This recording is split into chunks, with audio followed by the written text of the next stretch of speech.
आज इस सेशन में हमारा टॉपिक है एपिडेमियोलॉजी। वो हम आज डील करेंगे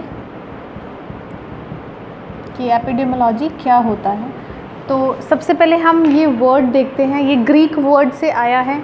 एक ग्रीक वर्ड है एपिडेमिक। एपिडेमिक आपने सुना होगा अगर, ये एपिडेमिक से डिराइव्ड हुआ है एपिडेमियोलॉजी। इसका मतलब होता है, एपी जो वर्ड है, एपी का मतलब होता है एमंग, और डियोमियोलॉजी का, डीमस का मतलब होता है पीपल। ओके, एमंग एपिडेमियोलॉजी का मतलब क्या है, जिसका डेफिनेशन क्या है कि ये एक ऐसी स्टडी है। लॉजी आप लोगों को पता है, लॉजी का मतलब होता है स्टडी। ये एक ऐसी स्टडी है जो क्या पढ़ती है, बीमारियों के बारे में पढ़ती है कि लोगों में कितनी बीमारियां हैं, कौन कौन से इलाके में बीमारियां हैं, कितनी वो जो बीमारियां हैं वो कितने टाइप्स की बीमारियां हैं, मतलब और कितने ज़्यादा क्षेत्र में वो फैली हुई हैं। ये सारी चीज़ों का जो इस सारी चीज़ों की जो स्टडी होती है, इन सबको जो पढ़ना होता है, उसको हम क्या बोलते हैं, एपिडेमियोलॉजी बोलते हैं। ठीक है। साथ ही साथ एक अगर यहाँ पे एपिडेमिक वर्ड आया है तो इसके साथ ही साथ 2-3 वर्ड्स और हैं, मैं आपको बता देती हूँ यहीं पर। जैसे आपने अगर सुना हो, एक होता है एपिडेमिक, दूसरा होता है पैंडेमिक, नहीं एक सेकेंड सॉरी दूसरा होता है एंडेमिक और तीसरा होता है पैंडेमिक। आजकल कोविड का टाइम है तो आप पैंडेमिक वर्ड बहुत ज़्यादा सुन रहे होंगे।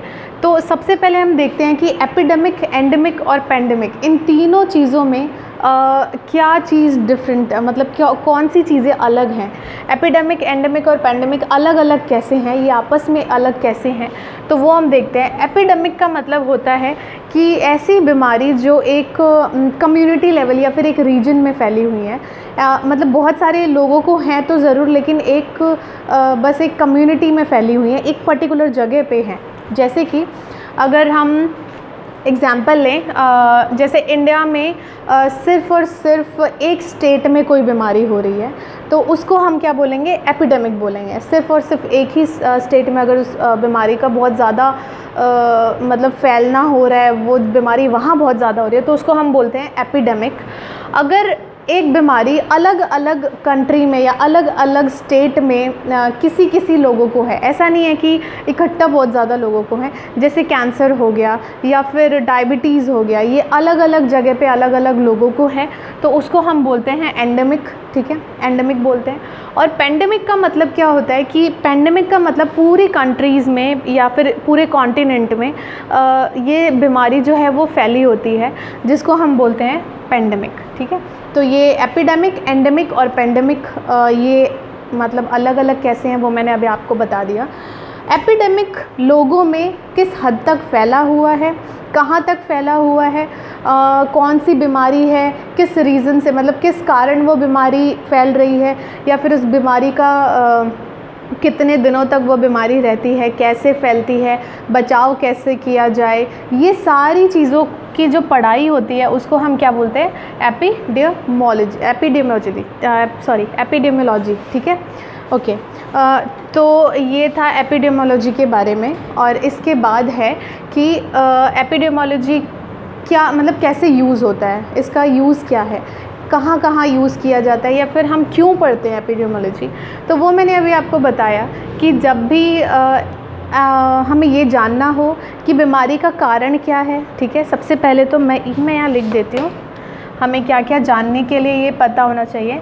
कारण बीमारी का, ठीक है, रीज़न पता होना चाहिए कि क्या रीज़न है बीमारी होने के लिए, जो भी बीमारी है उसका नेचर क्या है, कितने दिनों तक रहेगा, कितने दिनों तक वो फैलता है या नहीं फैलता है, अगर एक इंसान से दूसरे इंसान में फैल रहा है तो कैसे फैल रहा है।